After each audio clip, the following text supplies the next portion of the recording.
Lamborghini Super Trofeo North America Series comes to Road America this weekend.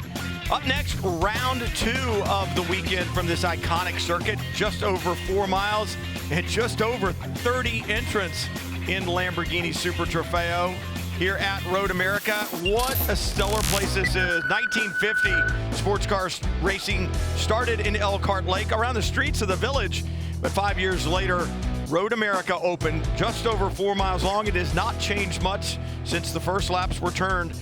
Massive elevation change. Turn 1, high speed, good passing opportunities in turn 5, turn 8, and Canada Corner, but then a long uphill pull all the way to the start-finish line. Welcome in, everyone. I'm Brian Till, along with Jeremy Shaw, and we've had some weather in the area throughout the day. The racetrack dry right now, and hope it stays that way for the next 50 minutes. Yesterday was a wild one in race number 1 of the weekend. At the green flag, Lucas Peterson, Ashley Freiberg a little bit further back in the pack. The number 1 leads into turn 1, but then the problems happen very early on. There's the issue between Peterson and Freiberg goes around. And then a problem, Ophir Levy aboard the number 13 pulling off. That brings out a full course caution. Mechanical issue there. Then Slade Stewart will spin with a flat tire and set him back just a little bit. That right front or right rear Pirelli down on his Lamborghini Super Trofeo Huracan Evo. Then the pit stops happen. Gianno Torino, Laura Spinelli aboard the 88 lead out of the pit lane after the mandatory pit stop. Good action all around the racetrack. The 14 of Slade Stewart, Gianno Torino, side by side in the carousel. That's 2 different classes of cars there competing for the same piece of real estate. Did not work out particularly well. Then AJ Moss in the 7 into the kitty litter in turn 14. But in the end, under full course caution, Gianno Torino, Laura Spinelli, they take the overall win. The first for Gianno Torino in the pro category, and that the second place finish that he and Spinelli had back at WeatherTech Raceway Laguna Seca. A lot of action there, Jeremy, yesterday. I would expect the same today.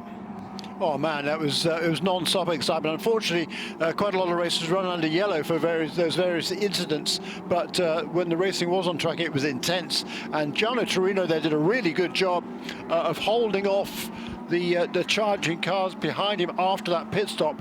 He was probably fortunate in the race went caution again after that, so he didn't have to fend off the other attackers in those closing stages because of that full course caution. But look, it was a well-earned victory by him. He's already led 3 races earlier in the season, and that time he comes away with his first victory for himself and that Torino racing team. So well earned for them. Some great battling down the field as well, and conditions today quite different, but the track is still dry at the moment and hopefully will remain so for the next 50 minutes.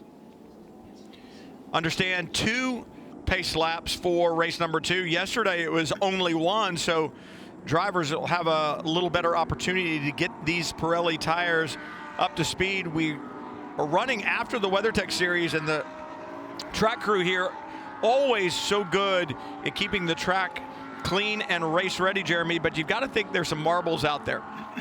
Yeah, there are, and there's also some little bit of dampness left over from the racing from during the race earlier this afternoon, where there was some rain. So track conditions, this gives the drivers a good opportunity to get out and really judge how much grip there is on this racetrack, because it's not necessarily cooler than yesterday. It's very, very humid here, but the track is it's pretty tricky out there. So I think it's a good opportunity for the drivers just to learn a little bit more getting ready for this race. Well, there'll be 2 pace laps. We're about to begin our second one, but the race clock will start as they cross the line for this second pace lap.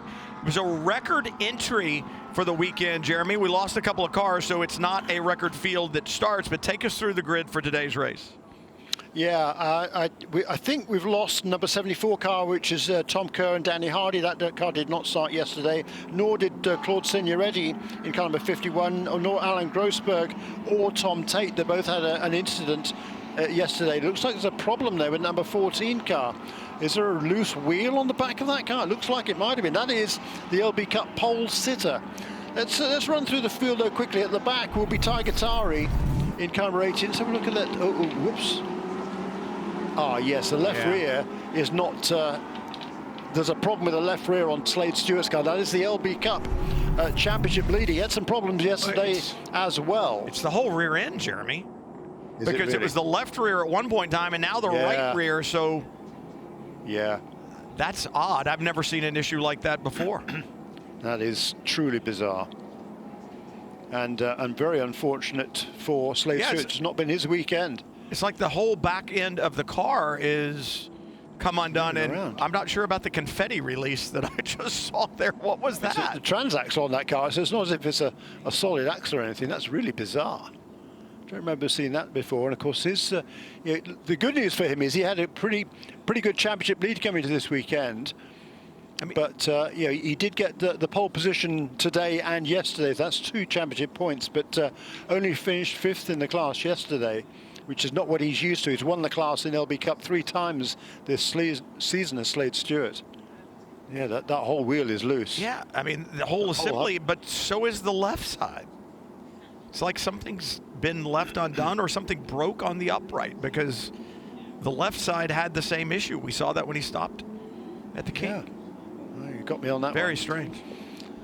So another one down in that case, I guess.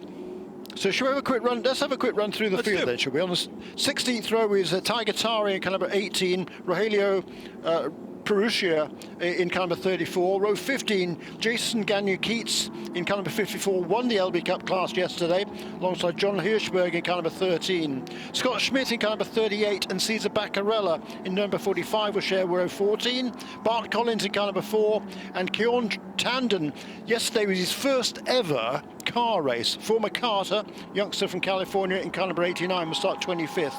John Hennessy in car number 33, AJ Muss, a former snowboarder, in car number 7. Damon Oakey in car number 8, Jake Walker in car number 77. 20th position, Wesley Slimp in car number 9, alongside Luke Berkeley, hoping for better luck than yesterday. He had all sorts of dramas yesterday in car number 23. Slade Stewart was due to line up in 18th position, car number 14, but won't. That was his 4th pole position in the LB Cup. Jordan O'Brien driving solo in number 99 car, alongside Randy Solari in car number 3. And then Jeff Courtney on the inside of row 8 in car number 66. Shian Chandrasoma in car number 19, and Lucas Peterson in car number 42 will share row 7. Joel Miller driving solo in car number 11 in the 12th position, alongside the AM pole sitter for the 3rd time this year, Nico Riga, also the championship leader in car number 48 for the Precision Performance Motorsports team. Top 10, Aidan Yoder in car number 53, number 88, yesterday's winner, Gianno Torino. Row 4, Tom Long in car number 25, and Eduardo Piscopo in car number 50. Row 3, Dario Capitanio in car number 27, alongside Sebastian Carrazza, who won yesterday in the number 47 in the Pro-Am class. Nelson Piquet Jr. will start in the 4th position in car number 30. The Pro-Am pole sitter is 3rd on the grid, car number 46, John Capestro Dubets. And then on the front row, Billy Johnson in car number 71 for TPC Racing, and on the pole position for this his 2nd overall pole for Wayne Taylor Racing in car number 1, the championship leader, that is Kyle Marcelli. Slade Stewart, we saw the problem with in pit lane, not happy at all as he's about to miss the action as the green flag waves. We're racing at Road America. It's round 2 of the weekend, and the number 1 leads down to turn 1. How many times have we said that so far this season, Jeremy? Because that number 1 of Kyle Marcelli, it has been so incredibly strong. He and Danny Formal have been absolutely magic, especially here at Road America. But look at this challenge down the inside. Yeah, that's Billy Johnson there looking to the inside. What a great pass by Billy. He's been had some struggles this season getting used to this car, but that was a great pass for the lead. Is he going to be able to hang on to it as they run down toward turn 5? Had a good run yesterday in Michelin Pilot Challenge, and now side by side into the brake zone. Wheel to wheel, axle to axle through turn 5. Marcelli washes out just a little bit. Johnson has room, loses a little time on that high line, takes a little bit extra distance, a little bit less grip out there. but holds on to the position. He does, and Nelson Piquet Jr. right behind him in third position. The Brazilian, son of the three-time Formula One world champion. He himself drove in Formula One, did Junior. He's also won a NASCAR Cup race here at Road America, so loves this racetrack, and is running in the third position for IMSA Motorsports at the moment. Remember, in Lamborghini Super Trofeo action, 4 different classes at the same time. Look at Billy Johnson. The handle on that car working well today. The 71, he's got it by the reins, and he is whipping it forward. You don't see passes like that. Wow. Tell you what, Brian, side by side into the kink, man, that's total commitment from Billy Johnson there. He wanted that race win, didn't he? And Carl Marcelli on the inside line there didn't have any option but to lift off a little bit, and that's cost him second position. Brilliant pass by Billy Johnson. Marcelli from first to third with that power move by Billy Johnson. I've never seen a pass like that at the kink. I might have seen a few, but they're few I've never far seen a between. successful pass like that. No, but there you go. Normally they end in tears, don't they? That's exactly right. Wow, I'm still amazed at that as Nelson Piquet now slides up to second. Here's a look at it again. Yeah. You got to run around the outside of the carousel, and that's the preferred line going into the kink. And Carl Marcelli at that point has got a decision to make. Does he brave it out side by side? In which case he's almost certainly getting to run into the side of the car that's trying to make that pass, and they're probably both going to crash. Or he lifts off. He made the right decision, lifted off, and that cost him well, 1.5 positions, I guess, from first equal down to third place. Well, yeah, live to fight another day. If you press the issue too hard, if Marcelli or if Johnson has a problem and comes back across the racetrack, then you're going to be a part of that problem as well. You don't want that. You still have 43, 44 minutes to go when that was taking place. Let discretion be the better part of valor. Talked about it yesterday, though, Jeremy. You look down the list of names running in the top 10 right now, and they are all world-class sports car drivers. I know that's a term that we use a lot whenever we come to an IMSA sports car weekend because the paddock is full of them. But the starting drivers right now in all of these categories are probably the faster drivers in the car, and so the action that you're going to see is probably a little bit closer. And as we could tell from yesterday, it was certainly cleaner.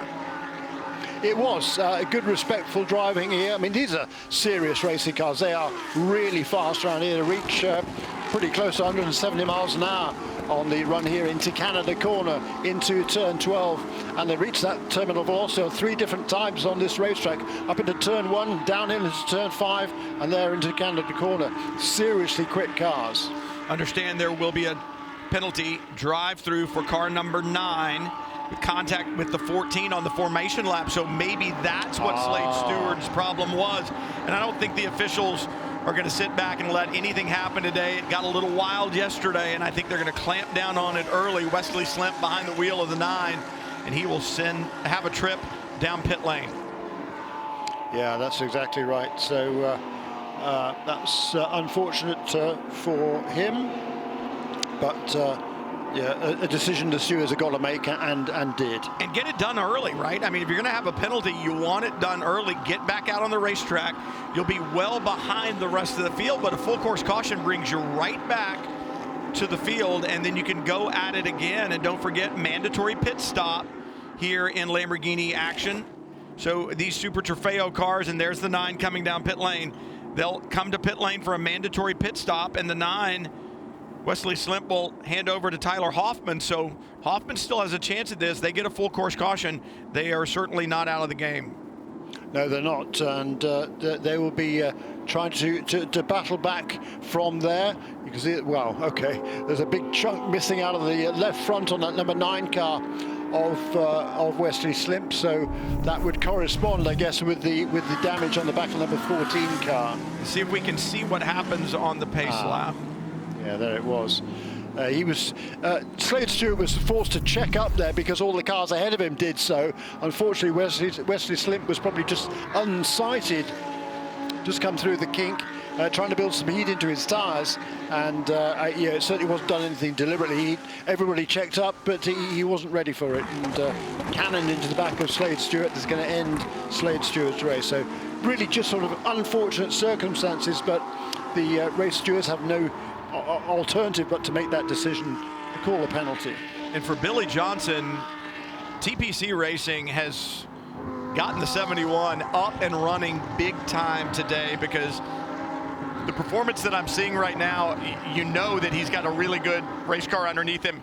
A lot of times you can trick a car, throw a car around a little bit in the low speed corners here at Road America and try to get it to work for you, but there's no pitching and catching for Billy Johnson. You don't run side by side through the carousel, through turn one like we saw a little bit earlier, and then through the kink with a car that you're trying to stay on top of. It's a car that's underneath you really, really well. Billy Johnson with a good Lamborghini Huracan Super Trofeo Evo underneath him right now.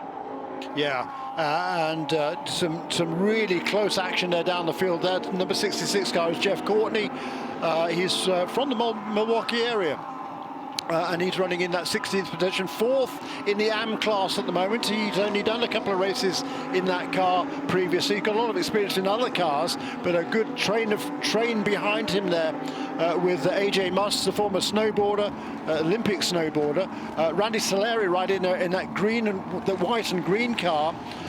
Well, the first of those two white and green cars. Behind Randy Saleri is Jake Walker, another youngster making his debut this weekend in the number 77 car, and Damon Oakey, who will be sharing that number 8 car with Patrick Liddy, who was running right up the front yesterday.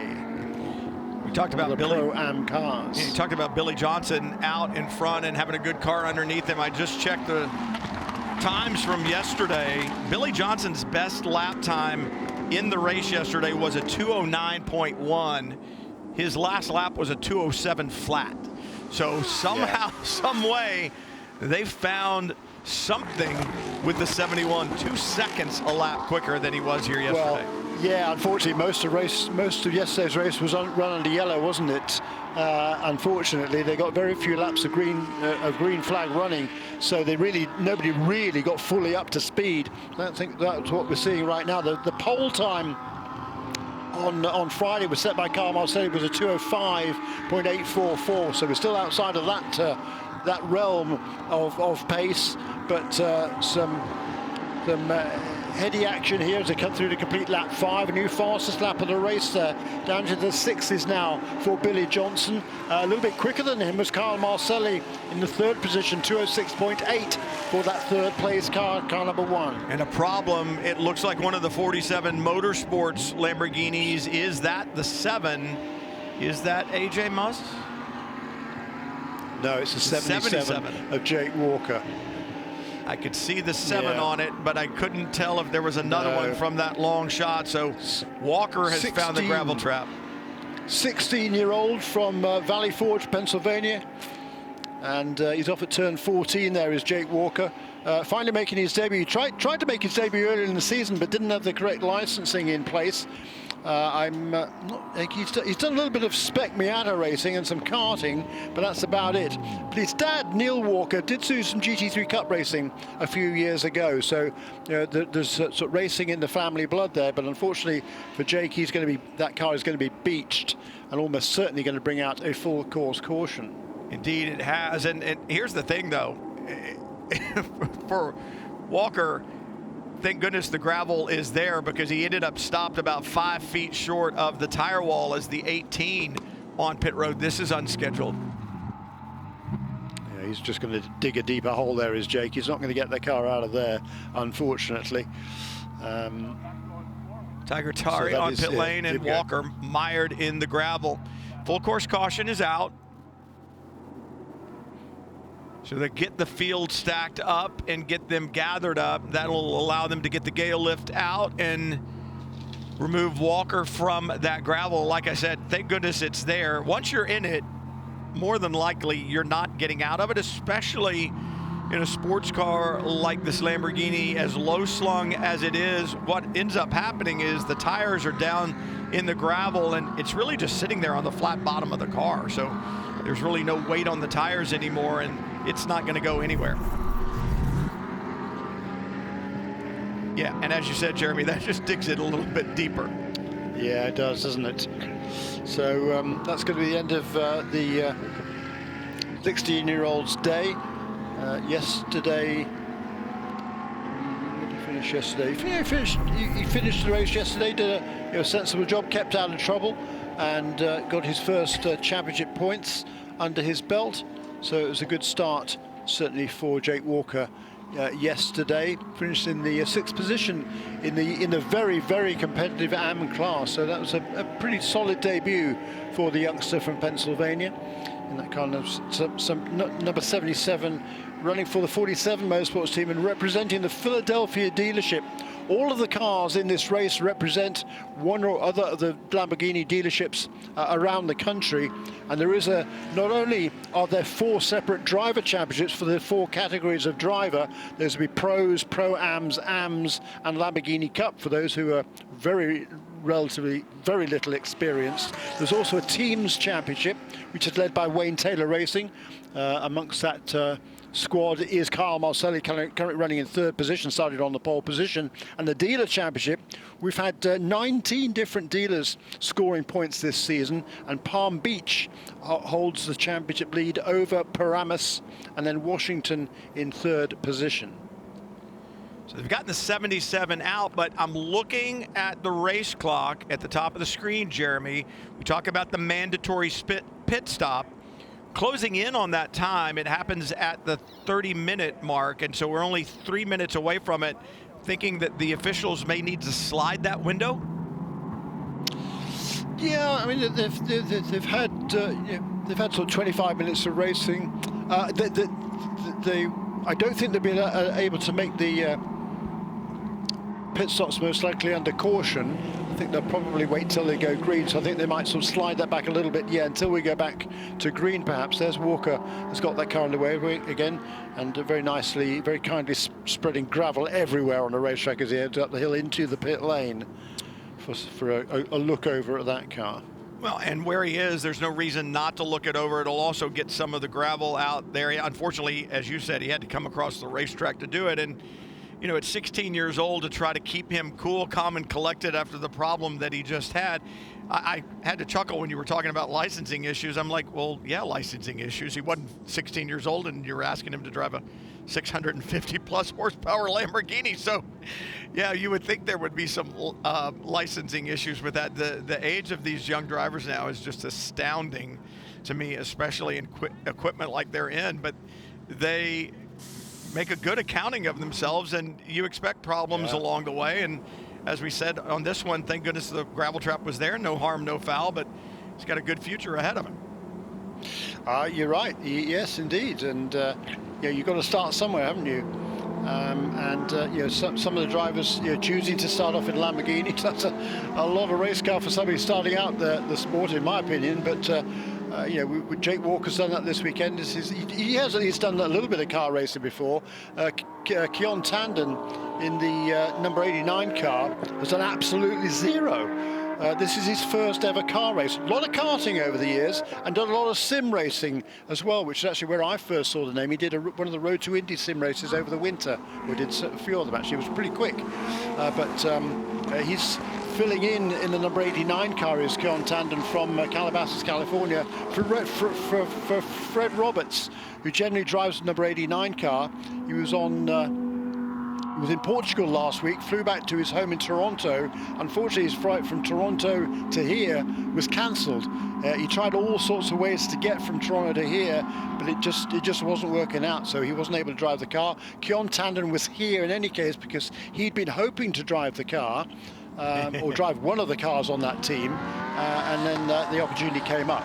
Never show it up at a racetrack without your suit and helmet bag, that's for sure. Going back to green now with just over 30 minutes to go, so I'm thinking that maybe they'll be able to open the pit window at their normal time. The entire field will stream by and be by pit in, so no one should have an advantage. And with that happening, if it goes to plan, we should see the pit window open very soon. The question is, who will be the first takers to dive to pit lane? Yeah, that's a good question. and I would think we'll probably get quite a lot of takers next time around. Some of the cars are driven by a solo driver in this race, and there's a few extra ones that are driven by 2 drivers, but everybody has to make that same pit stop anytime between now, basically, and over the course of the next 10 minutes. And for the teams that are running 2 drivers where one driver is quicker than the other, then if the quicker driver is in right now, which is the case for most of the cars, then he will probably stay in. But if the quicker driver is yet to get in, he'll probably get in at the earliest opportunity.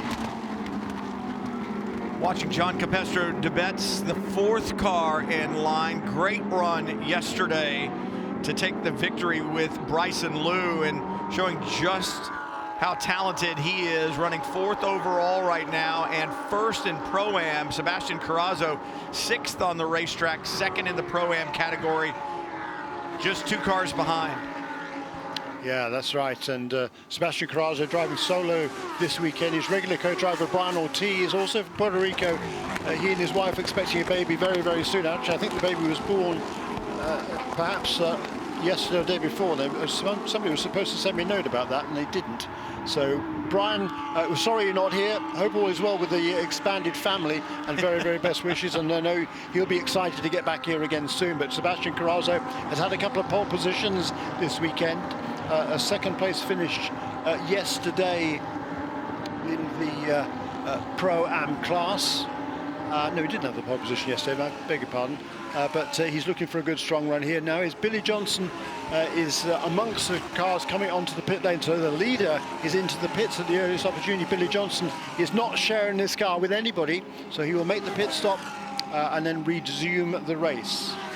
Man, just such an impressive run. He will have a minimum time on pit road, so that's from the pit speed limiting sign on the way in to the pit limited speed on the way out.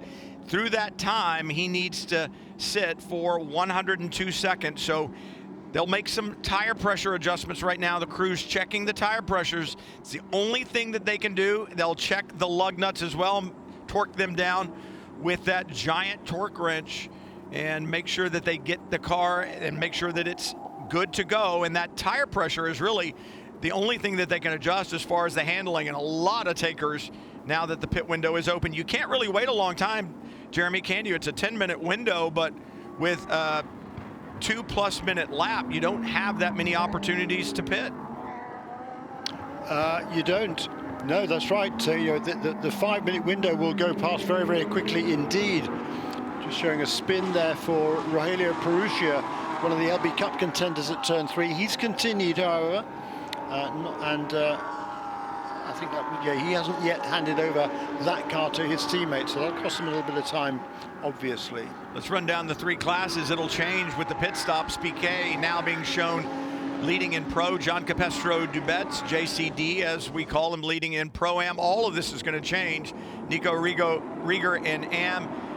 Jonathan Hirschberg in LB Cup. But as we cycle through the pit stops, this race could change complexion very quickly. We talk about the time on pit road, 102 seconds if you're a solo driver, 99 seconds if it's a 2-driver format. And a problem here, keep it going, keep it going, keep it going. 2 cars involved.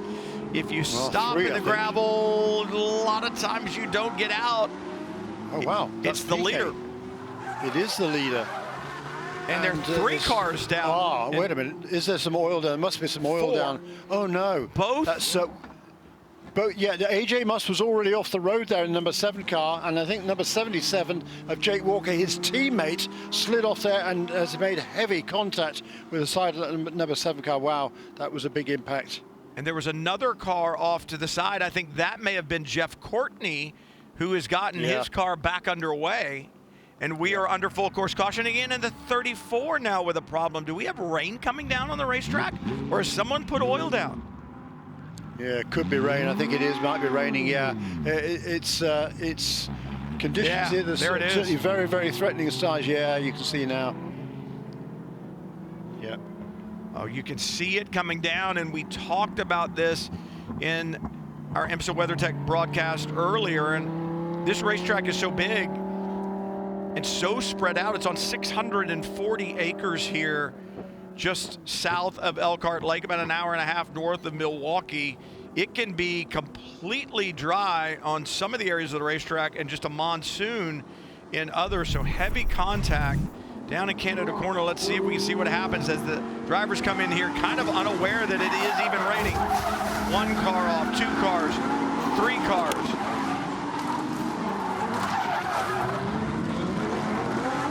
Yeah, Piquet reversing his way out there. He was very fortunate not to reach all the way to the tire barrier there. We can see the number 7 car, glimpse of number 7 car to his right. Piquet did a really good job there of getting that car out and underway again before anybody else arrives on the scene. There comes, there comes the 77. That was Walker. Yeah, going backwards at high speed, just missed Nelson Piquet. Unfortunately, did not miss his teammate AJ Mas. That's going to cause a lot of damage. And here's the deal. Anti-lock brakes are all well and good, but they will not save you, and they will not counter the laws of physics. That much speed into an area where there is no grip, it doesn't matter anti-lock brakes or no anti-lock brakes. Take a look at the 34. This is coming up out of turn 12 into turn 13, and just around she goes. That was where that heavy rain was on the racetrack, and I don't know if there's rain down on the opposite end, that turn 1, turn 3, turn 5 carousel, or if it's just down in Canada Corner. Yeah, I'm not sure that wasn't that car's second spin on that same lap, actually. I'm not quite sure, but he's got the car back to the pit lane, and there is Scott Schmidt, who is buried in a gravel trap. He had not come into the pits this time around, and he was leading LB Cup. He won LB Cup. His first win in the LB Cup category for Scott Schmidt came last weekend. And he spun off there at turn 13 as well and just beached that car in the gravel. He was on his way to the pit lane, hasn't made it. Pit window still being shown as open, but what happens now, Jeremy, if they can't get Schmidt out of the gravel before the window closes? Yeah, out of luck basically.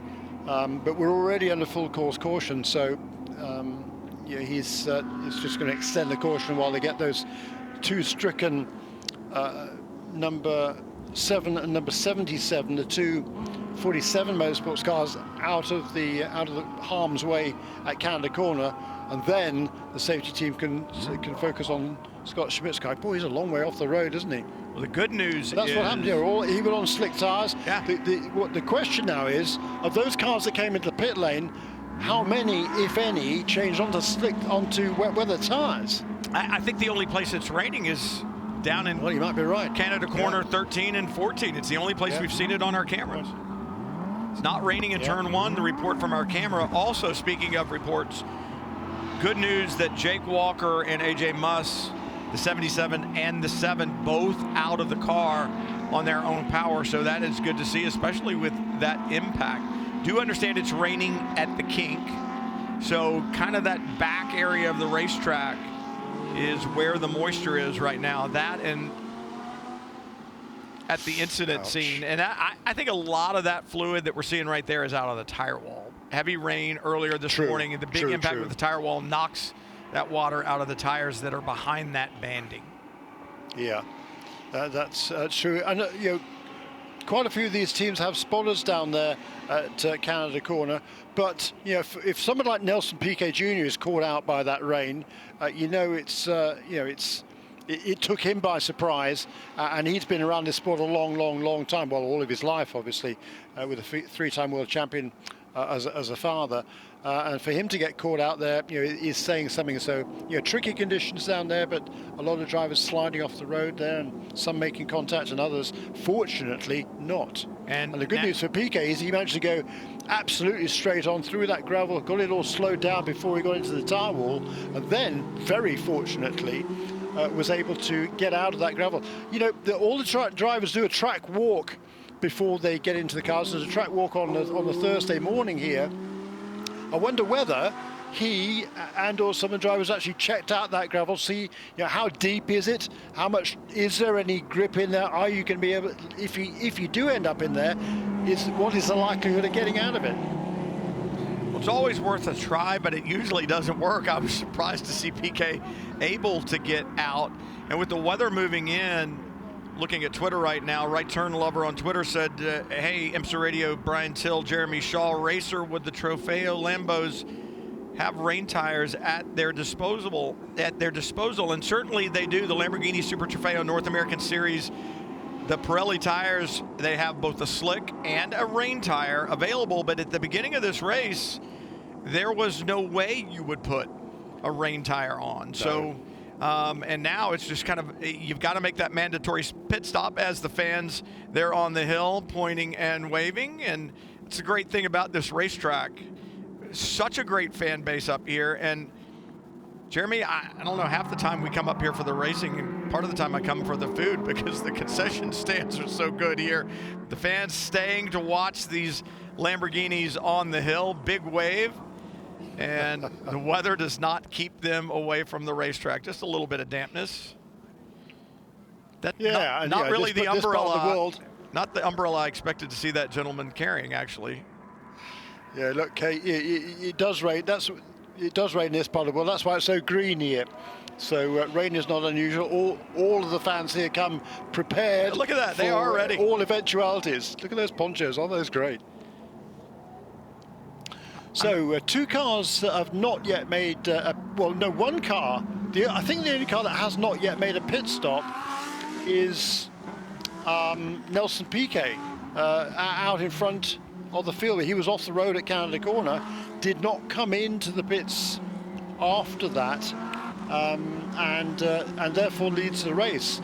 So the first of the cars that have pitted, that's Scott Schmidt again, isn't it? So they obviously got him back out, but he hasn't got very far, unfortunately. He got to turn 3, and did he? Okay, now he's around again, and that's telling me that now the moisture has extended over the racetrack, and that is going to bring out a red flag. I think what we're seeing, Jeremy, is in an event like this, in this sprint race where you've got some 2-driver formats, a mandatory pit stop in the middle of the race, the opportunity to change to rain tires if you need them just really isn't there, and the additional cleanup that needed to take place on the racetrack. So the officials just saying, you know what? Maybe we've had enough of this for right now. Let's stop this, get it under control, and see if we can get it restarted. Yeah. So, yeah, that's a shame, but I'm quite sure where I'm not so sure. There might not be some, whatever.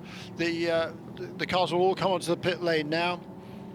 Joel Miller in car number 11. He's driving that giddy car solo this weekend. Brett Jacobson, his regular co-driver, unable to make the trip here to Wisconsin, so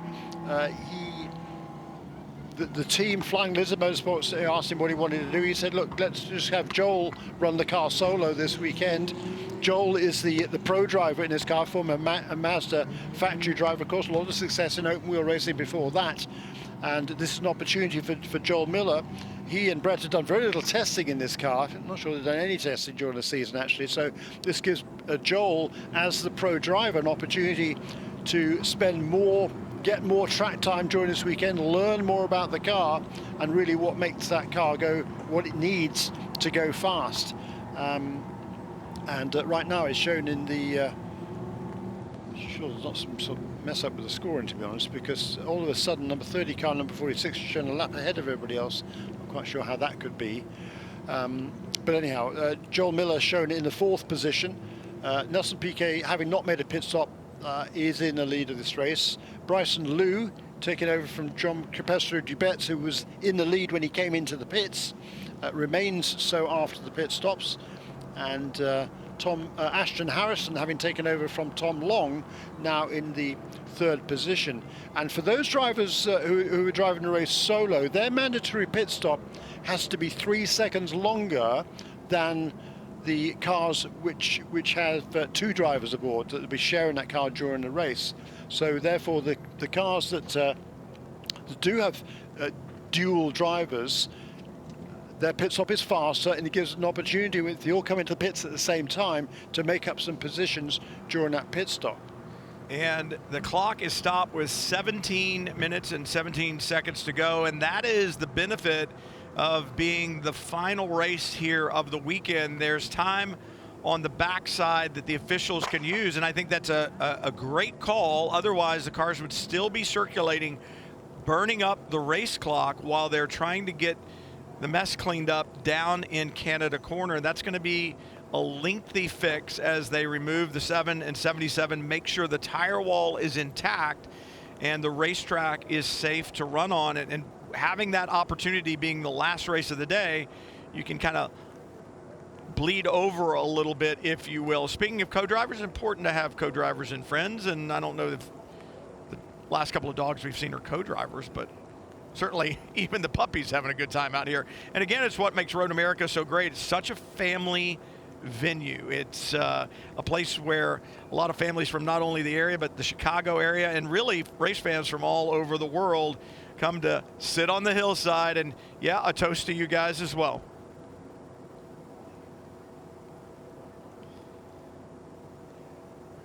Damp conditions, and I don't think anybody's going away. They're on the hill. It was just a brief shower, but just brief enough to mess things up. And I love that flowered shirt up there on the hill. Jeremy, I think you need one just like it. You live in California. Yeah. Yep, absolutely right. And look at that. I mean, children of all ages, I should say, because I think even some of those people that are reaching near my age are still children. They probably act like it when they come to the racetrack. Big thumbs up from everyone. Yeah, there's just a great atmosphere, great vibe here at Road America, isn't there? It's one of the one of the greatest venues in the world. Just speaking to drivers who are here racing this weekend in the IMSA WeatherTech Sports Car Championship race, the headline event of the weekend, and quite a few of them, perhaps surprisingly, here for the very first time. And absolutely loving it. One of the drivers, Danny Juncadella from Spain, he drives one of the factory cars in the GT category, and he was supposed to be racing in Europe this weekend, but he was asked whether he would like to come here to do the race, and he absolutely jumped at the opportunity. And saw him yesterday over lunch, and just loves this racetrack. Everybody who comes here, it's a real challenge, just an old school racetrack, and but just the whole vibe about the place, the parkland atmosphere, the concession stands, like you were saying, Brian Till, just it's just a wonderful place to come and enjoy your friends and enjoy some racing. America's National Park of Speed, they call it, and that young man must be in the witness protection program because he's turned his face away from the camera. They can't get him to look. Let's talk a little bit about there he is, a little bit about the Lamborghini Super Trofeo North America Series, especially as I saw AJ Muss's car moved away. I love this series for what it has become and what Chris Ward and everybody at Lamborghini has been able to build it into. There is stellar talent up front. We've talked about that, and it is now a destination for a lot of these drivers to make their mark in motorsport. But the other thing that I think Lamborghini and the Lamborghini engineers and designers have done, Jeremy, and we just saw it, and that is produce a very safe race car, high impact there in Canada Corner, but you could see the outline of part of the crash structure on AJ Muss's door because it was forced in by the impact from Jake Walker as he slid in there. And the idea that AJ Muss climbed out of that car on his own, and so did Jake Walker, tells me that these cars are not only very fast, not only very sexy, but they're also very safe. Yeah, and there's a great example also of the fact that you stay in your race car until you're told to get out. I mean, if AJ had been clambering out of that car, then that doesn't bear thinking about, quite frankly. But you stay in there. It would not have been comfortable to be hit broadside in on the side there, but as you say, the safety structures are really impressive on these cars. There's a lot of engineering capabilities goes into the design to make sure that they are safe as can be, and that was a really good indication of how good these cars are in terms of protecting their drivers. Look at all those cars lined up in pit lane. It's a fantastic sight, isn't it? I mean, they're great looking cars, and that many of them. Wow. Let's go run karts after this. Yeah, no, not a bad idea, actually. Not a bad idea. Oh, this guy's saying, there's I'm something down else on you can power. do. I mean, there's a go-kart track here within the confines of the racetrack, and it's open for business all weekend long. And right now, It's with a little bit of rain around, it is really It's slippery. slick. I'm watching this guy slide around. I couldn't tell if he was saying, hey, the track's not in good shape, or, hey, I'm down on power, because that's what every race car driver says, right? I'm down on power. He gave it the thumbs down as he came by the last time. You can actually see the sheen on those go-kart tires, so there's a fair amount of moisture up there. Yeah, no, true. I tell you what, when we do get back to green, as we can see, there's another example of the rain on the cameras there. That's looking back up the hill from turn 5. The order, excuse me, the order's really been shuffled around as a result of the timing of that caution period and who came in first and who didn't. But Nelson BK is going to lead in that number 30 car. He was running second before the round of pit stops. The number 46 car, which was running in a 4th position, will be running in the 2nd place. Number 30 car has not yet been in the pit, so he's going to have to serve his mandatory pit stop, which he cannot cannot do under red flag conditions. In 4th position, Joel Miller in car number 11. Randy Soleri leads the AM class in car number 3, ahead of Shian Chandrasoma in car number 19, then Jordan O'Brien, David Starb, and Michael Manella number 19, 99, 48, and number 4. They're all in the AM class running in the top 10. In 10th position, Ophir Levy in car number 13 is running in that 10th position. Then another AM car, Tyler Hoffman in car number 9. That's the car that we shared with Wesley Slimp, who had that drive-through penalty early in this race. And then behind them are all the pro cars. Okay. Because I'm not quite sure why. Well, there's an army in pit. Why. There's an army in pit lane, Jeremy. What's going on here? Basically, and it's because all those cars came in on the previous lap, and that just didn't work out in their favor. Yeah, I think they're pushing those cars. Where? Are they going to be allowed to put rain tires on now? Is that? Yeah, remainder of the race has been declared wet, so yes. All the teams now can push their cars back, change onto wet weather tires. Smart move, I think, although it's still not fully wet here.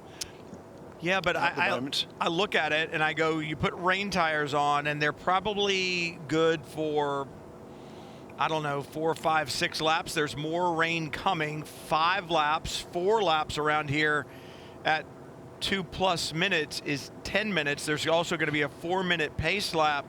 So even if it dries, I think you're not going to have great tires at the end if you put rains on, but I think you're going to like them a lot better in the first several laps that you run. Yeah. Yeah, there's a heads-up call there from race control. Chief Steward is Todd Snyder, who's a very successful racer in his own right, and was, and so I think that's the smart call. It's not fully wet out there, but save the drivers for themselves. It makes it much more of a level playing field. There certainly isn't rain all the way around this racetrack, and there's certainly seem to be a few more spots there in pit lane than I think there were a little while ago. Most of the rain was down towards the kind of northeast end of the racetrack, down at Canada Corner. And the most daring driver here at Road America this weekend may have been that man on the scooter coming down the hill, because I think about the wet grass and what could go wrong. He was right there beside the kart track that just had to go full course caution because we saw a stranded driver off there to the side as well. And the crews will go to work.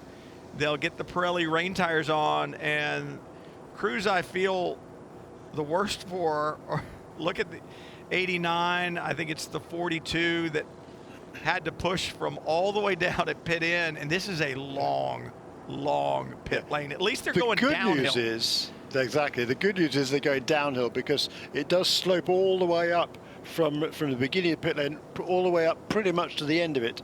So that is the good news. They're going back downhill a little bit. And I think this elevation change at Road America is deceptive.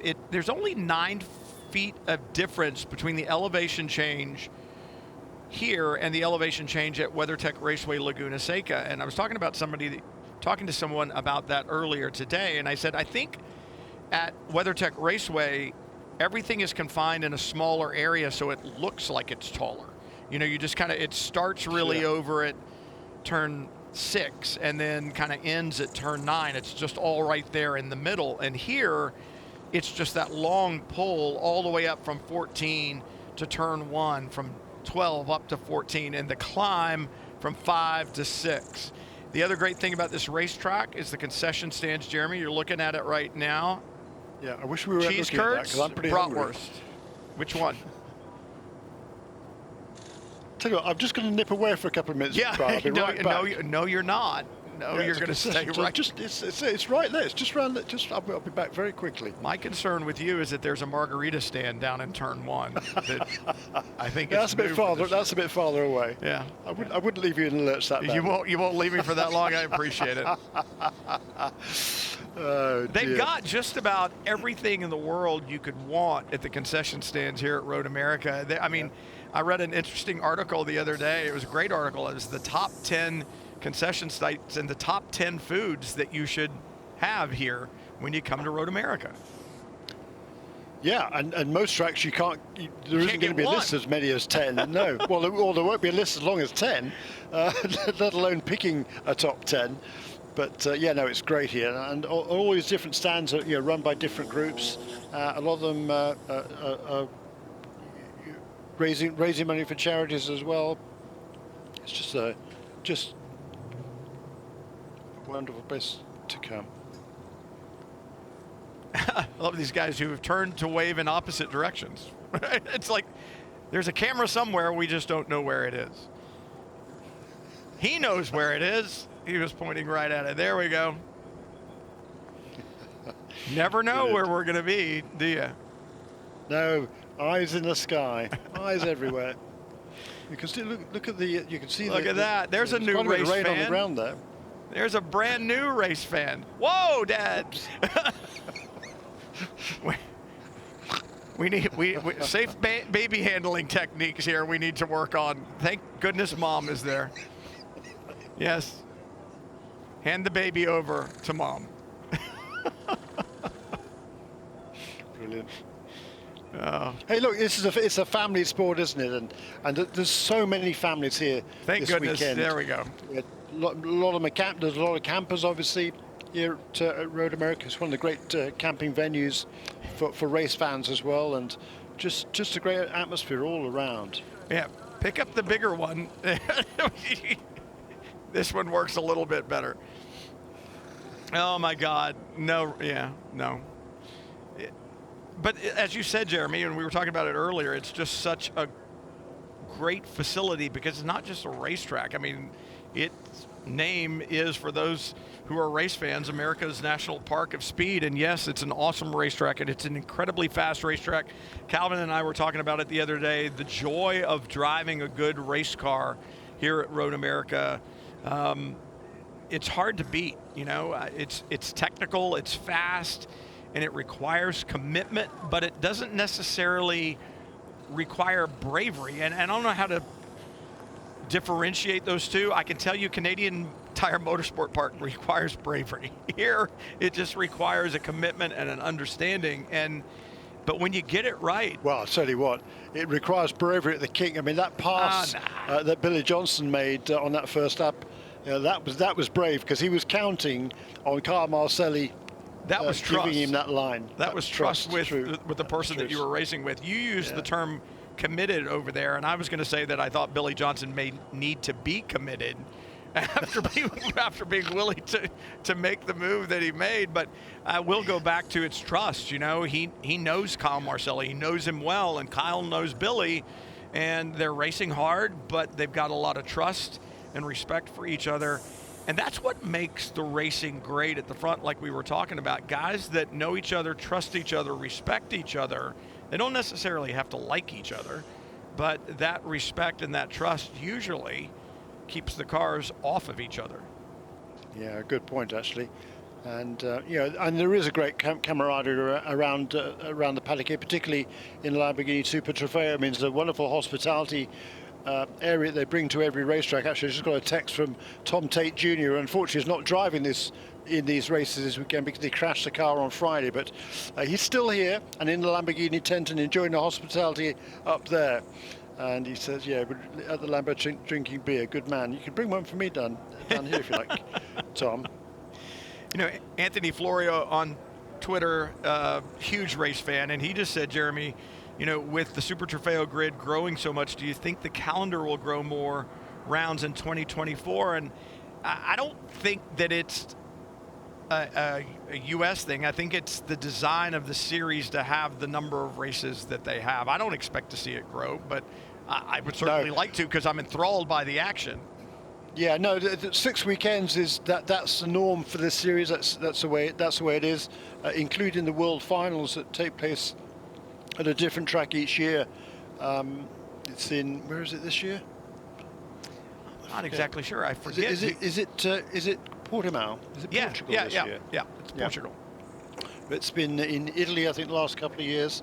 And you know, they go to a different track every season. But other than that, and the Super Trofeo series is one in Europe, there's one in Asia, and the and North American series as well. And each of those championships, they have 5 race weekends on their own, plus the World Finals. And you know, anything more than that, I mean, these cars are, you know, they're not exactly cheap to run. So the drivers would love to drive them more, but there's also drivers who's, you know, there is a level to their budget, and if you add more race weekends, it just adds hugely to the budget. So I think, you know, 5 weekends or 6 weekends, as it is with the World Finals during the season, is just a really good number. And you know, they can be spread out over the summer, so they're a month or so apart for a lot of these drivers. A lot of them are professional drivers, but a lot of them are also, you know, they have a real job.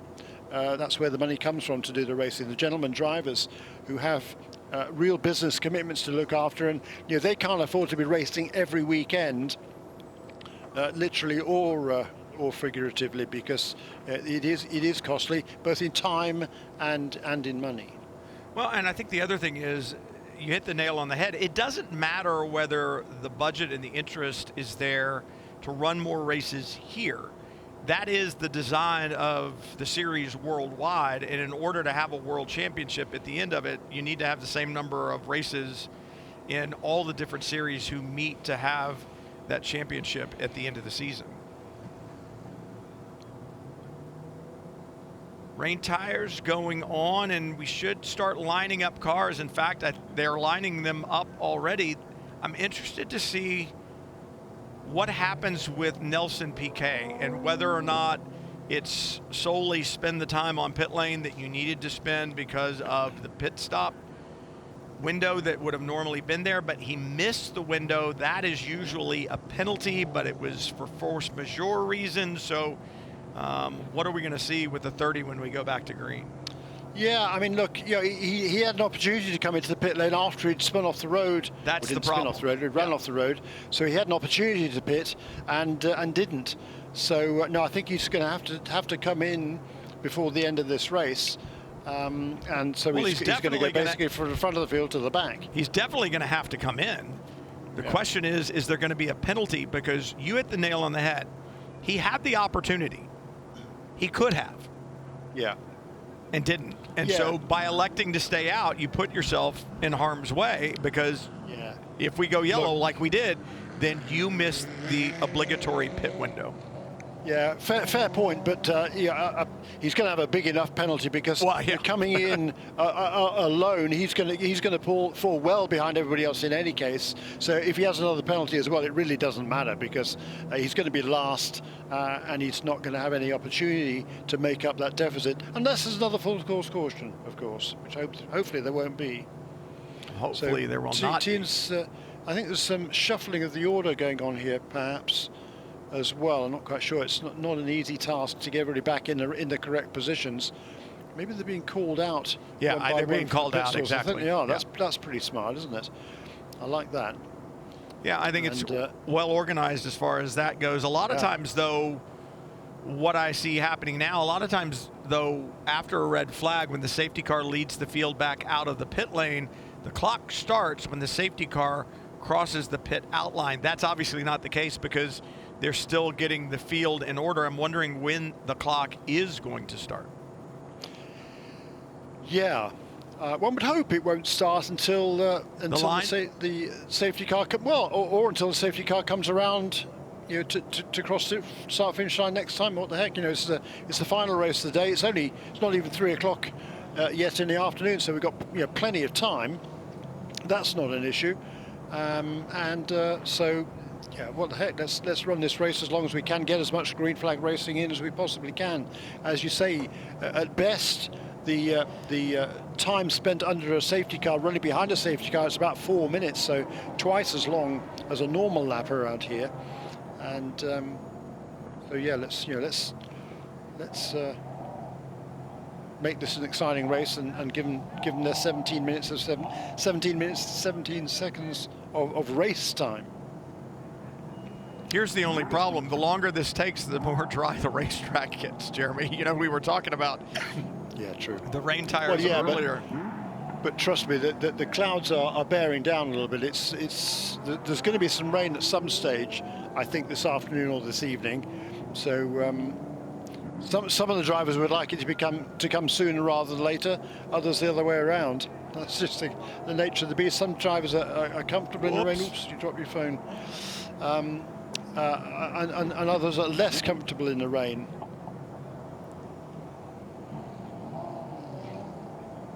I was hoping he realized that phone was sitting back there as he runs to get his seat, I'm sure, so he can watch the remainder of this race. That's what I'm going to say. He was hustling down towards safety car on the field, heading down to turn 3, slowly, and they're just still trying to get the field in order, out of their pit boxes and lined up so we can get back to racing. Yeah, no, it's downhill here. They're all on the brakes, making sure the cars don't kind of run away from them. Yeah, this is. I mean, look, if the safety car was now running at greater speed, then these cars at the back will have a more of an opportunity to warm up, get a little bit of heat into their tires than the guys that are running at the front of the field. So I'm sure that's one of the reasons why the safety car is going so slowly right now. And as long as the clock doesn't start, I think that's again, another smart decision made by race control. Absolutely, it'll be a fair playing field. This might be the longest lap ever around here. Yeah, exactly. Probably not much quicker than the track walk, actually, that they did on Thursday. We're down to just a few cars left, though, now. I think that might be the last one. Scott Schmidt in car number 38. That's the blue, white and red car coming out of the pit lane now, heading towards turn 1. He is the 26th and last car on the racetrack. He's actually a lap down after those couple of spins that he had. But I think that's probably the last car that's going to be joining this race. So I think we're going to have 26 cars for the restart, 25 of them on the lead lap. One of them still due to make a pit stop. Yeah, and everybody else has been in. Yeah, like I said, I'll be interesting to see if there's any type of a penalty applied to PK. But your point is well made. He's going to be at the back. Getting back to the pro class competitors at the front is going to be a Herculean task anyway. So how much more are you going to penalize?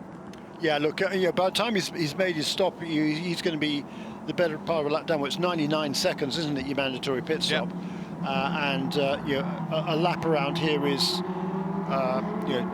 2 minutes and a bit. That's 120 seconds. So he's only going to be half a minute away from being lapped. Even though he's going to come in at the front of the field, he's going to be way, way, way behind everybody else by the time he gets back onto the track, having served that mandatory stop. What I'm interested in his pit stop, he's a solo driver, so his pit stop's going to be 3 seconds longer, 102 seconds he's got to spend on pit lane. What I'm interested in seeing, Jeremy, and I'm really not seeing any of it right now, I'm looking for spray. Off of the tires. Obviously, they're going very slowly, but you can still see a little bit of spray if there's a fair amount of moisture on the racetrack. We were talking about the life of the rain tire, and it's one of those deals where, with it being declared rain or declared wet, the teams must put rain tires on. That puts everybody on an even playing field. I'm willing to bet dollar to a dime that had some of these teams had the option as to the tire that they would run. They would have stayed on the slick.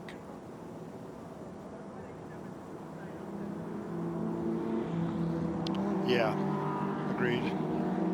And you know, it's certainly in race control, that's difficult. You're trying to protect your competitors on the racetrack from themselves. I think you said that earlier.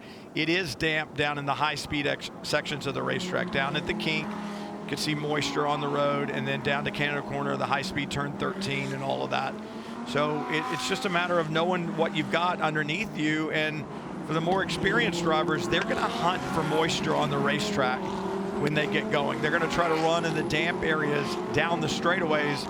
They'll move back to the dry line in the corners, I would suspect, and then seek out moisture again down the straightaways. They only have to get them to last for 17 minutes, so it's one of those things as race control, difficult decision to mandate those tires, but I think in the interest of safety and the interest of fairness, was probably the thing to do. So the safety car staying on the track, so that's going to be another pace lap, which will be around a 4-minute lap. The clock should start this time at the line.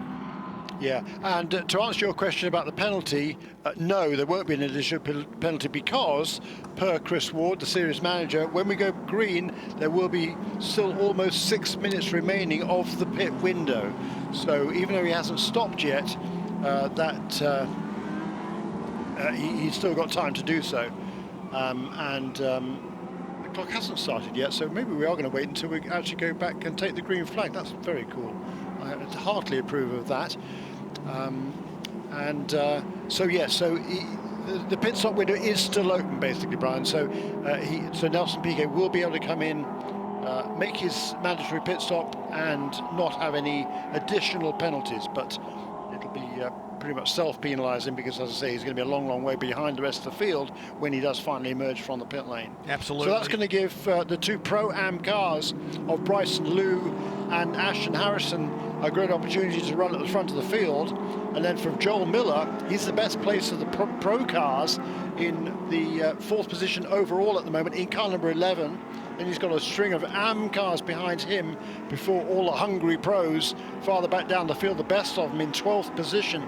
That's Danny Formal in car number 1. Loris Spinelli in for Giano Torino. Danny Formal, of course, taking over from Kyle Marcelli, who drove the opening part of the race.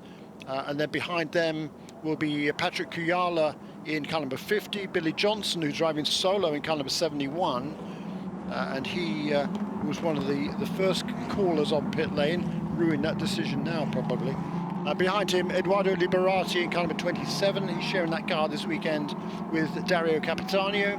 And then Jordan Missig, car number 43, who's taken over from Aidan Yoda. And Jordan Missig, he's a local driver from the Chicago area, so looking to move up from 8th position as he is currently in the pro class. Let me ask you about fuel, though, Jeremy. I don't know how up-to-date you are with fuel numbers on these cars, but obviously it's a 50-minute race. They have the fuel on board to do that without a doubt. But they are going to run 8 miles, I should say, around this racetrack. 8 additional miles that they weren't planning on running that are not counting to the race time. And I wonder about fuel at the end. No, that won't be a factor because they're running so slowly, and they would have been planning for this race to be probably 20 laps or thereabouts. 20 laps would have been around about what they would have been expecting to run. We've only run 10 right now, so it could be another maybe 6 or 7 laps of this race. I would think we'd probably be around about the number 7 or 8 maybe. So they're not going to run as far as they would otherwise have run under green flag conditions. Gotcha. I think so. No, I think fuel will not be a very valid point, but I'm pretty sure it won't be a factor. So lights out on the safety car, windscreen wipers on, however. Lights out on the Lamborghini Huracan safety car. Green this time by. 17 minutes and change to go, and we know that our leader, Nelson Piquet, is the only car that has not served their pit stop. But wonder about this as well, Jeremy. All the cars that are being shown pitted, did any of them pit and were in the pit lane when it went red? And if they were, does that pit stop count? So a lot of details to cover. Good point. No, I think everybody else. I'm pretty sure everybody else made a stop. Has made their mandatory stop. Yeah, I don't think that's an issue. Here we go. Nelson Piquet leads the field onto the front straightaway, climbs the hill, looks for the green from the starter stand. Driver's left, it waves. We're racing again at Road America. Clock has started. Piquet leads down to turn 1, but it's Bryson Liu just behind him, then Ashton Harrison. And Harrison under attack from Joel Miller in the number 11. Different classes of cars. Piquet in a pro entry, then Liu and Harrison in Pro-Am, Miller in Pro. So the first 4 cars in line, 2 different classes represented.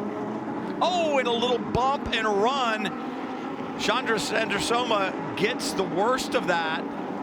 Sheehan Chandrasoma, I should say, gets the worst of that, moved kind of unceremoniously out of the way at turn 3 there, Jeremy. Yeah, and some of these pro guys, they're trying to work their way through the field. A good start there from Loris Spinelli. I think he's got ahead of Danny Formal. The number 88 car ahead of number 1. So great start there for Loris Spinelli, looking for a clean sweep on the weekend. He won yesterday with Gianna Truna. That's a surprise. Number 38 car off the road again. That's Scott Schmidt for at least the 3rd time. And not the day that Scott Schmidt wants to remember, that's for sure. Up front, Piquet, expect to see him in the pit lane. I would think this time by, the sooner you come in and get that taken care of, the sooner you can get back out in case there's a full course caution that'll get you back up to the fight. So Piquet leads, then in Pro-Am, Bryson Liu, Am, Randy Solari. Solari with a great season so far this year. Really showed some pace, Jeremy, as he's moved into the Am category. Yeah, and he's got Jordan O'Brien right behind him there. That is the battle for, maybe 2nd or 3rd in the, no, I guess for the lead of the AM class, isn't it? That's right, Randy Solari, or is they're both ahead of Sharon Chandrasoma, but they're into the inside there to Canada corner goes the number 99 car. That is Jordan O'Brien driving solo this weekend. Patrick Otto Madsen is his regular co-driver. But the youngster here has this opportunity to run out front now in the AM class. Billy Johnson working his way through traffic as well, and it's going to get interesting because you got to fight your way through. What I liked that time out of the kink down the Canyon corner, a lot of spray. I was going to say that's what they needed to cool those tires. It's going to get tricky, but the rain is going to help those Pirelli rain tires aboard these Lamborghinis. Yeah, it's properly wet now, so inspired call there by Race Control.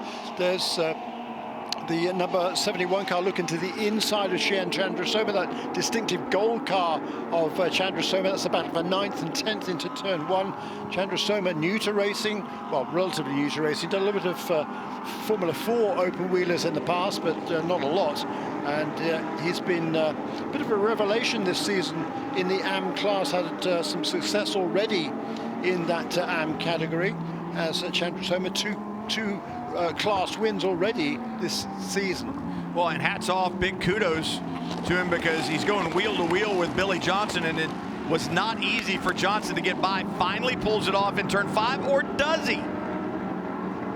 Chandrasoma with the big run up the hill. He's got the power down on that outside rain line that works really well. And now Johnson finally clears him, and Johnson on the rear wing of the number 1 of Danny Formal.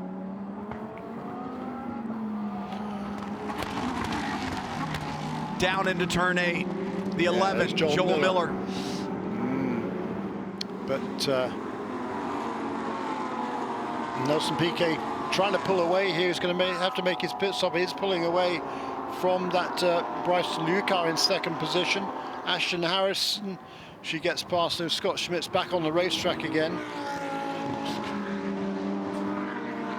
Oh, no, excuse me, that's Nelson Piquet, isn't it? Who's out in front.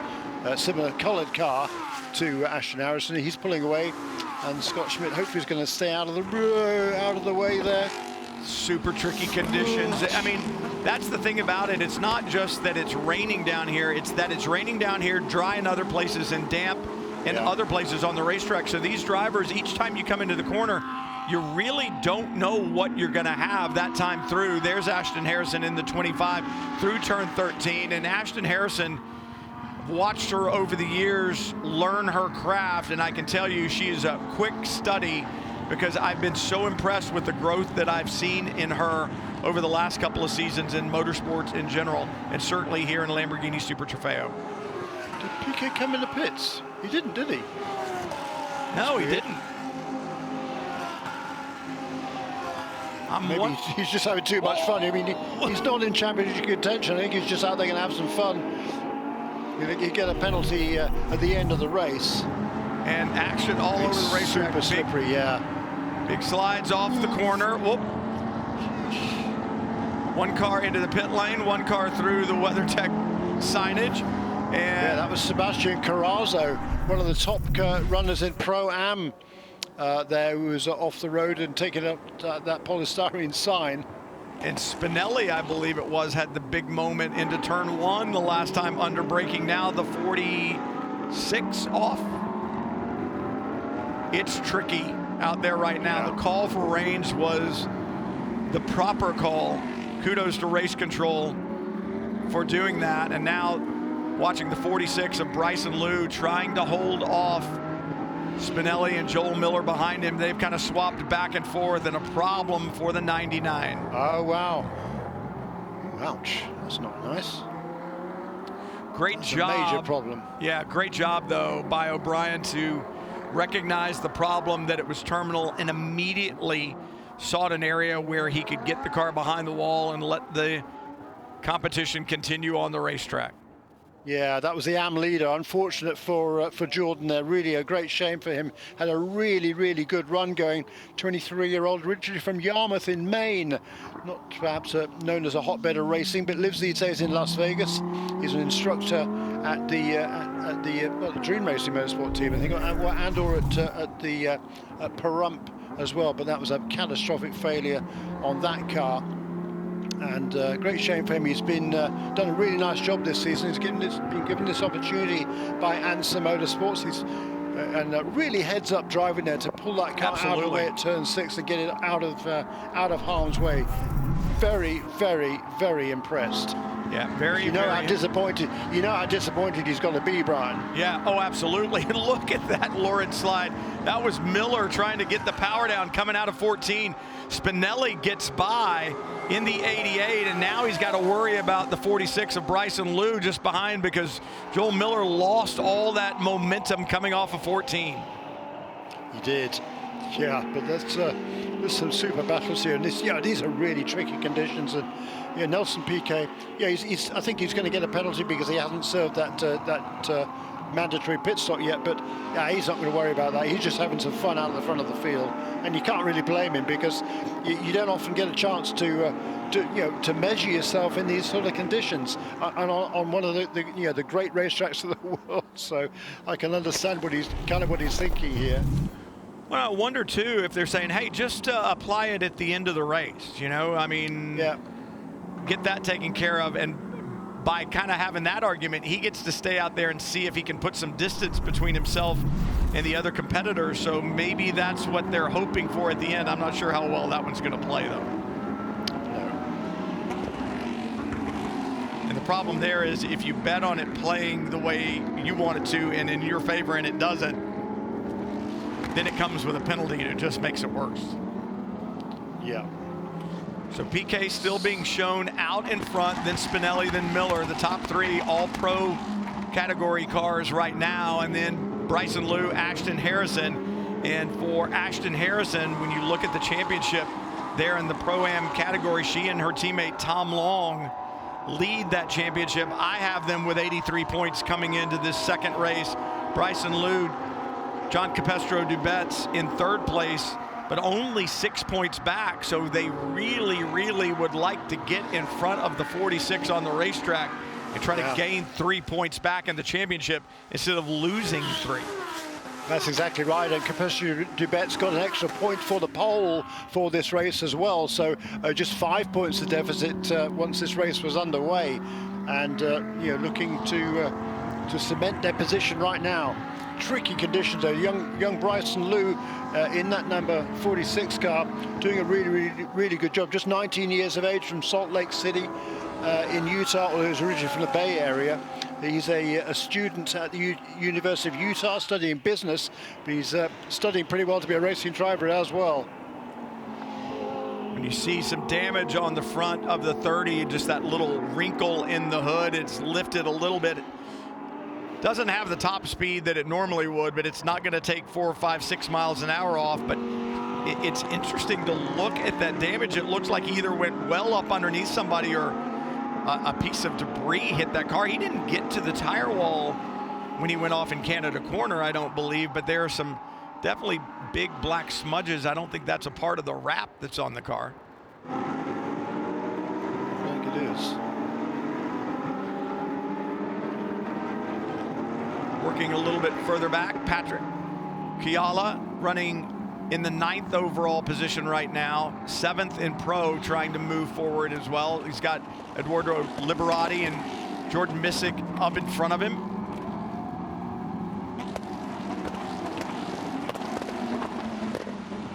And then looking down through the order, I think everybody's doing a spectacular job. These are tricky conditions. I've always said that when I raced, I would rather run in full-on rain as a slide for the 8, just drifting wider and wider at the exit of the corner there. Patrick Liddy in the number 8, and a lot of pressure right now on Liddy from... And that was actually Freiberg making the move there in car number 42. Really nice pass by actually making her return to racing this season. We know how quick Patrick Liddy is. He set the fastest time of all here on Thursday in the first practice session, or Friday, whenever it was.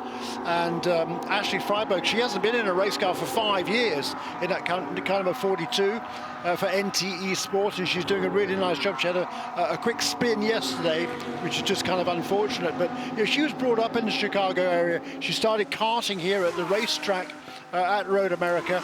Loves coming back here. She made her debut in this championship back in 2017. She had a couple of third-place finishes in class, including one right here at Road America, and she's doing a really nice job there in that car number 42. Yeah, great return for Ashley Freiberg, and she made that pass over Liddy look relatively easy. Time running out, just inside 5 minutes, but just as we talk about what a great job she's doing, she kind of runs afoul of the tricky conditions, dropping wheels there at the exit of turn 14. Well, what is this? It's the block being put on. That Alfia Levy putting the big block on somebody. On who was that? 34 was it? Oh, that's a battle for LB Cup actually. Yeah. Or the third position in LB Cup. Wow. Yeah, those two are going to be having a little chat after the race. Well, I think they may be having a chat with the stewards afterwards, because I'm not really sure that that was on the up and up. Thanks. Yeah, I mean, it's a conversation that has been had through series all around the world these days, and it's just, there is an aggressiveness that drivers seem to be willing to show, and I'm not sure it's always what it is that we're looking for as officials. Chandra Soma makes the move up into turn 6, and that's difficult there as he goes past the 50. It's difficult because the quicker line is out there on the outside of the corner, and you put yourself there on the normal dry line, which is absolutely where you don't want to be when it's wet. So a good move around the 50 of Patrick Kiala. Looks like Kiala has his hands full. That Lamborghini sliding around a lot. It is. I would have expected him to be really quick in these conditions. That car is just broadside through the corner, isn't it? He's used up those tires on this car. Those Pirellis are definitely second-hand at this stage. Yeah, he's from Finland. He's used to driving in slippery conditions in the snow up there. But no, he's struggling right now. And Actually passed there by the AM driver, Schmidt Chandrasoma, wasn't he? Wow. Yeah. And the word no may be fitting when we talk about race wins, because just got a message that for Nelson Piquet, no, he will not go to the podium if it finishes this way. There will be a time penalty of a drive-through plus stop applied to that car after the race. So right now, Piquet enjoying driving on the racetrack, but he's not going to enjoy the result after the checkered flag, and a problem for the 54 as he goes around out of turn 13. Yeah, that's Charlie Martin there having a spin. Yeah, she goes there, quick spin. Yeah, she got around quickly of the pirouette. We've seen, what, 2 or 3 other cars have the exact same spin that she just had there in turn 13. Yeah, but I'm surprised we haven't had more spins of that, to be perfectly honest. Really impressed with what these drivers are doing under very, very tricky conditions here. And a lot of drivers don't have a lot of experience here either, so doubly impressed by what they're managing to do. That gold car running now in the lead in the AM class, Schmidt Chandrasoma, having passed Patrick Kuyala. That's no mean feat. In fact, that's seriously impressive in the 9th position overall. We've now got 3 drivers at the front in pro category, well actually 2, because we can take Nelson Piquet out of the picture in terms of the results at the end of the race, but he's pulling away from Loris Spinelli. There is Spinelli in 2nd place, that green, white and red car. Not too far behind him still is Joel Miller. Behind him is Bryson Liu and Danny Formal closing in as well in car number 1, the championship leader for Wayne Taylor Racing, carrying the colours of the Paramus dealership in New Jersey. The number 1 on the pole for both of the races here. They were on the pole last year for both races and won both races. So poles this weekend, but it looks like victories may not be in the cards. But for Loris Spinelli and Gianno Torino, it could be their 2nd win of the weekend, understanding again that Piquet will have a time penalty applied at the end of the race. It will be the drive-through equivalent plus an additional time penalty, and I'm going to imagine it'll be at least 60 seconds additional, if not more than that. And so your leader really right now, even though not so on the racetrack, is Loris Spinelli. White flag. White flag, yeah. So 18 laps completed then. It'd be a 19-lap race in all. That's amazing. I'm really impressed by the quality of driving here. Loris Spinelli now has got his, he's defending the inside line there just in case, or maybe throwing up some dirt as well into Joel Miller's windscreen. But I think Joel Miller has a faster car right now. Has he looked after his tyres a little bit better than Loris Spinelli, because he's closing in as they go down the hill toward turn 3. Well, and that's what I was just thinking as well, Jeremy. And I just watched Spinelli's line into the corner. He turned in a little bit early, nice and shallow, because to me, that's signifying he's concerned about the balance of the car at turn-in. It's a little twitchy, a little loose, running down the side of the racetrack. I believe looking for moisture, you can see that little bit of spray off the side of the track where you don't normally drive. And it's great to run fast lap times in the middle of the stint, but what you need is that good car underneath you for that run to the checkered flag. Does Spinelli have it? Yeah. Ooh, slide there off a 6. Some drivers are showing really good pace right now. The fastest lap on that last lap was by Nelson Piquet, our race leader. He is a full 2 3/4 quicker than Joel Miller in 2nd place. Final driver was quick, a little bit farther down the field. Ashley Freiberg, who made up 3 positions on that last lap to get up into the top 10 in car number 42, and that will be 3rd position in Pro-Am at the moment. A great run by Freiberg, and just watching Spinelli off the carousel, that car with a slide. Joel Miller behind. The car seems to be much more on rails, and Miller with a run down to Canada Corner. What's he going to have to work with when he gets there? What's Spinelli going to give him, and how much Pirelli rubber does he still have left on those rain tires? Spinelli parks it in the middle of the road, car sliding under brakes. Miller looks to the outside, side by side off the corner. And he's Miller with the run off the racetrack. Oh, yeah. Good stuff. He's still there, Jeremy. Yeah, he was just pushed off the racetrack there, was Miller by Spinelli. He's defending staunchly here. I think Miller's going to try around the outside. He's going to get pushed off again at the exit. You're supposed to leave a car's width there. He didn't do that, so I think the stewards are going to be looking at it, but he didn't push him completely off the racetrack. He's going to come away with probably the win. So Laura Spinelli with the checkered flag gets there first. He'll be credited with the win. Joel Miller second. Bryson Liu takes the victory in Pro-Am, and waiting for the rest of the competitors to come through to see if there are any more changes in any of the other classes. What a great run today by Shehan Chandrasoma. Takes the win in the AM category, really the revelation of the AM category so far this year. Ashley Freiberg, with her return, finishes third in Pro-Am, and waiting for our LB Cup winner, and there they are. Tandon takes home the victory in LB Cup, and this was a wild one, Jeremy. It really was, wasn't it? What a fantastic motor race that was. And yeah, Ashley Freiberg comes over in the 8th position in the end, so she made up another place on that last lap, plus of course the position that was taken away from Nelson Piquet Jr. But boy, what a weekend sweep then for Loris Spinelli and Gianno Torino.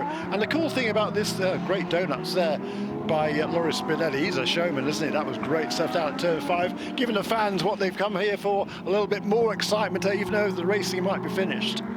Yeah, he is pumped up, and why would he not be? Takes the victory there. And you know, I'm sure the officials watched what happened on the last couple of laps, but especially those last couple of corners, I just feel like under these conditions, he left him a little bit of room, and the car slid up. You would expect that in these conditions, and I think the officials will probably take that into consideration when they look at making any kind of a decision on that. I agree. Good stuff.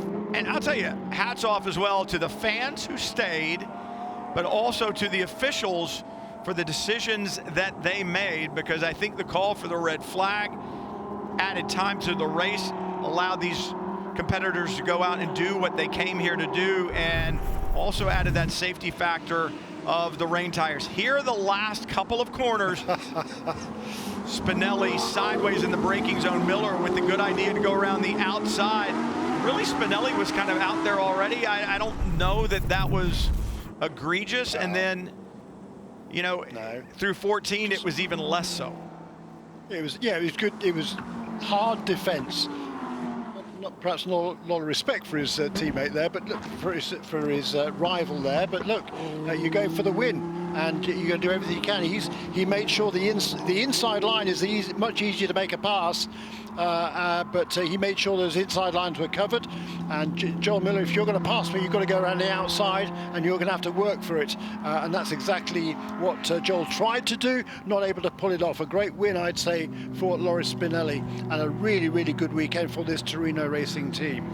The only thing I would say is every race car driver has a very long memory. What goes around comes around. What went around this weekend?